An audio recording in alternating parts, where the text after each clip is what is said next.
Hey guys, hope everyone's well. Oh my, I was just thinking, I was just going to say in the thing about thing in the intro. Um, I think I embarrassed myself so much in my last video because at the end of it, if you saw it, I was like, um,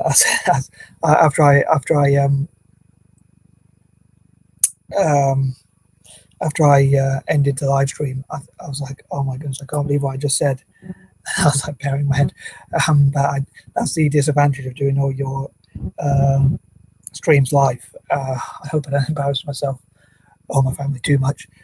Um, they probably disown me um, if they haven't already done so. They won't probably, but I probably won't blame them. But anyway, um, so yeah, I hope I don't embarrass myself as I say, or my family or whatever. But yeah, towards the end, I was like, oh my goodness, I can't believe I said that. I think I had a verbal dyslexia moment. Um, Anywho, I just thought I'd cover that point. I don't know if you saw um, whoever saw the thing will probably know what I mean. If not, please check it out on part two. Watch me embarrass myself. Anywho, hope everyone's well and enjoying themselves. I know I generally talk about the weather in these videos, and it's a bit cloudy in places, but there's still nice blue sky. So hopefully we're going to have some great weather.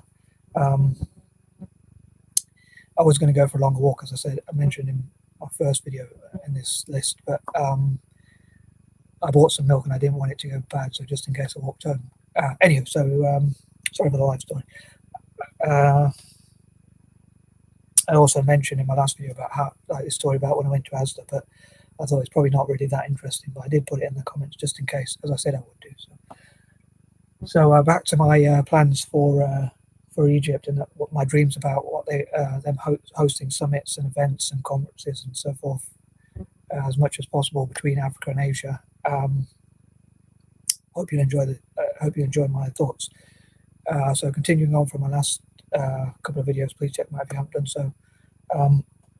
Number 21, I hope that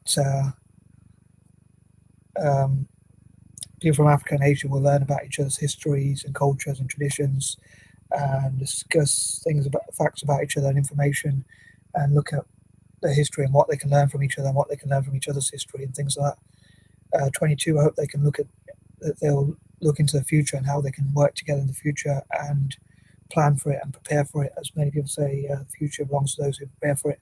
And also, if you don't plan, you fail. If you failed plan, you fail.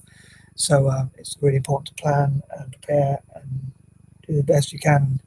I wish I could do more of that, the organisation and stuff like that myself, to be honest. But anywho, to try and help each other to organise and look at where the future might be going and what might be happening in the future and how they can, as they prepare for it, and position themselves to do well.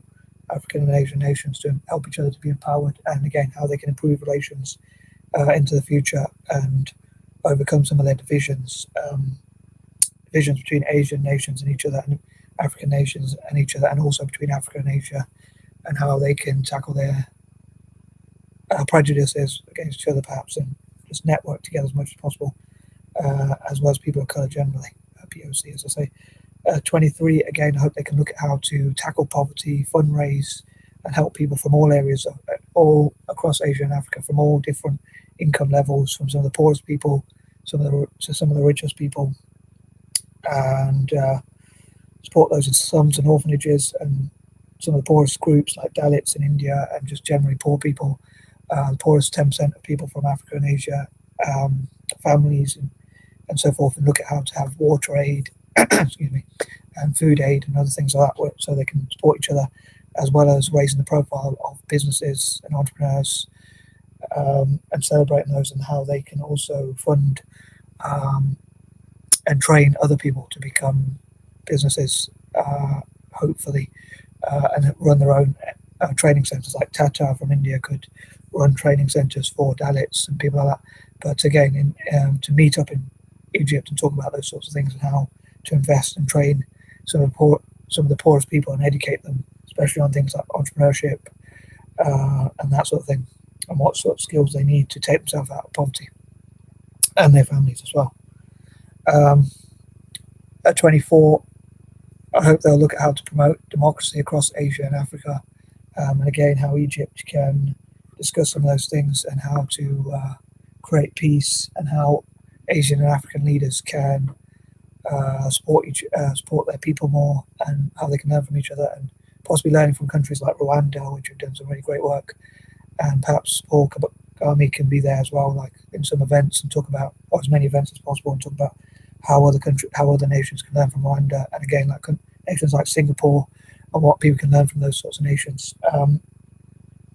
25, I hope for Egypt to host like Republic events to bring in republics from, especially from Africa and Asia, but also from the rest of the world, and talk about how they can network together and trade together, support each other, and have like lists of the top 30 richest citizens from all possible republics, and generally the top 30 richest people from republics, so they can inspire people, and also, as I say, republic networking events, and look at the world richest republics, so that can hopefully inspire republicanism. 26, I hope they'll discuss like anti-imperialism, again in Egypt, and talk about countries and how they got their independence. And again, so I know I've talked about a few of my other videos, but how they can talk about anti-imperialism and celebrate each other's independence days, key dates like other Asian and African nations can learn about, say India's Republic Day and Independence Day and things like that, and vice versa. And again, Egypt's Independence Day as well, and things like that. And 27, I hope that Egypt will host events to mark, to celebrate those who have contributed to Asia and throughout Africa, and especially those who have contributed to both, and making peace between both continents as well as each other's nations and so forth. And those who have tackled poverty, they can have loads of different criteria, like those who have tackled poverty, those who have supported entrepreneurship, those who have supported education, have created their own foundations, have supported African technology and all sorts of things like that. 28, I hope that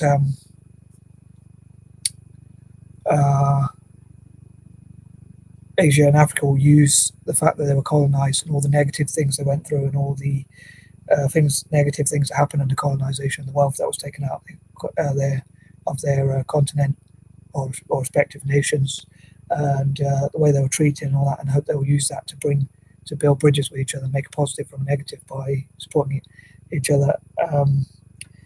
29, I hope to encourage mixed race people, and especially, not sure why I quoted, but not, and especially people POC generally, including mixed race people, to tour parts of Africa, and also to fundraise for them, and possibly lobby to like give our taxes towards Asia and Africa, so they can get more funding. Like instead of supporting weapons trade or the military-industrial complex or wars or anything like that, we can donate to things in Africa that help them to